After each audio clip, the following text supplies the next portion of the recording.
Pessoal, tudo bem? Márcio aqui da Império Com Enterprise. Pessoal, vamos a mais uma dica gramatical aqui em nosso canal.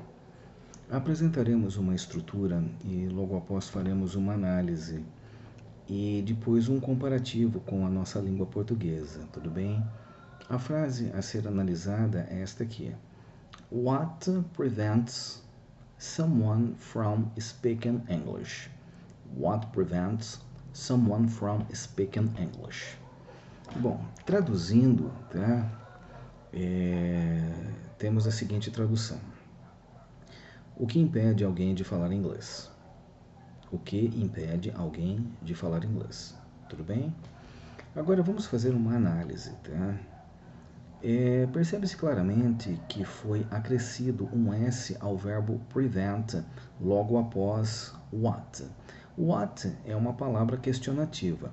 Quando a palavra questionativa, ela, digamos assim, ela questiona diretamente o verbo, busca saber quem é o sujeito da oração, tá?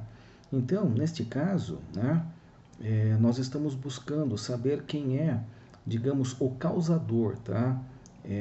Digamos assim, o que o impede de falar inglês, né? O que impede alguém de falar inglês, né?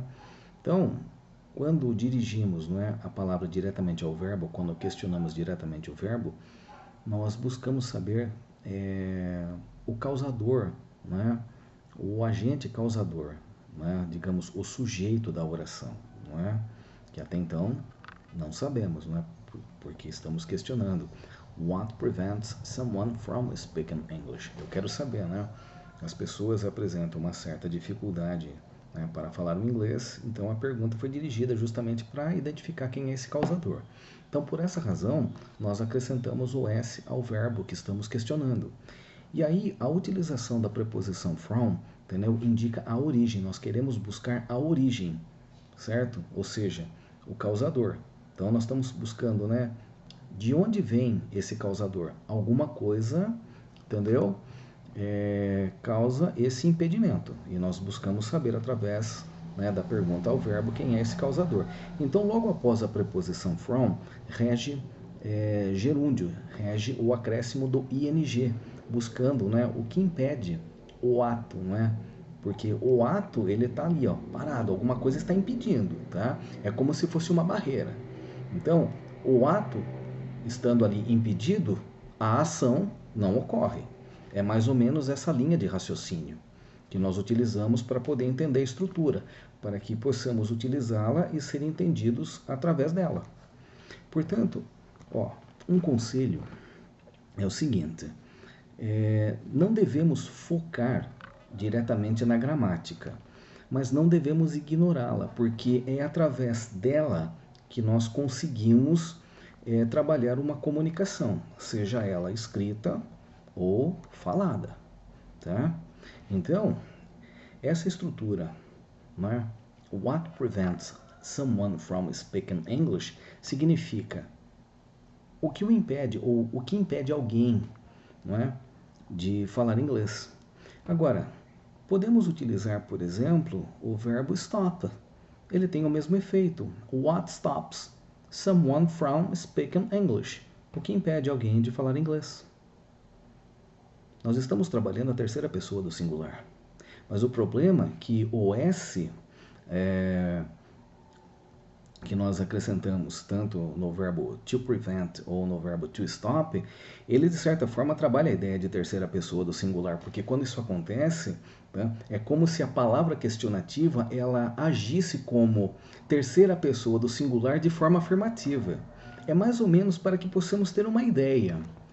Por essa razão, a gramática torna-se um pouco complexa quando nós estamos tentando entendê-la e o porquê usá-la para que possamos ser entendidos através dela. Essa é a razão. Portanto, o estudo gramatical ele é complexo, mas ele não deve ser ignorado, porque é através dele que nós conseguimos estabelecer comunicação. Portanto, esta frase que agora nós estamos analisando, What prevents someone from speaking English? Significa o que impede alguém de falar inglês. Por exemplo, vamos dar um outro exemplo para que possamos entender um pouco melhor. Vamos dizer que você tem vontade de viajar para o exterior e por alguma razão você não consegue. Aí alguém chega e pergunta: What prevents you from traveling to the United States? Por exemplo, o que o impede de viajar para os Estados Unidos? Aí, certamente, você daria uma resposta. Money prevents me from traveling to the United States. Você está dizendo para a pessoa que você não tem dinheiro. Essa é a razão pela qual você não viaja. Então, o fator causador, digamos assim, que faz com que você não viaje para os Estados Unidos é o que nós chamamos de missing of money. Missing of money, que é a terceira pessoa do singular, missing of money prevents me from traveling to the United States. Então, quando a gramática ela é utilizada de forma correta, a comunicação é estabelecida imediatamente. É isso que faz a fluência, é o que causa a fluência. A fluência nada mais é do que o domínio gramatical. Você conhece a estrutura da própria língua ou do seu país, no caso o português, e consegue pegar o seu português e falar o português que o nativo entende, só que a língua do país dele. Isso é que é legal. Então, decorar a frase não faz ninguém fluente. O que faz alguém fluente é justamente conhecimento gramatical. Aí, juntamente com o listening, pronúncia, uma coisa que ajuda muito a melhorar conhecimento gramatical, inclusive aumentar o vocabulário, reading, é a leitura. Reading é pegar o verbo to read e colocar gerúndio, então o de verbo ele passa a trabalhar a ideia de substantivo. Então, por exemplo, the reading helps you to increase your vocabulary. A leitura o ajuda a aumentar o vocabulário. Então percebe quanto melhor o seu conhecimento de estrutura gramatical, melhor a qualidade do seu inglês e isso o torna fluente. É uma dica muito bacana. Portanto, a frase hoje que nós estamos aqui analisando, What prevents someone from speaking English? É uma pergunta onde nós objetivamos saber qual é o causador. Alguma coisa impede alguém de falar. O que impede alguém de falar? Portanto, a estrutura, ela sendo aplicada de forma correta, faz com que qualquer pessoa no mundo entenda o que você está falando. Uma dica muito bacana, eu realmente de coração espero tê-lo ajudado. Chamo-me Márcio Antunes, aqui da Imperial College Enterprise. Eu vejo vocês no próximo vídeo.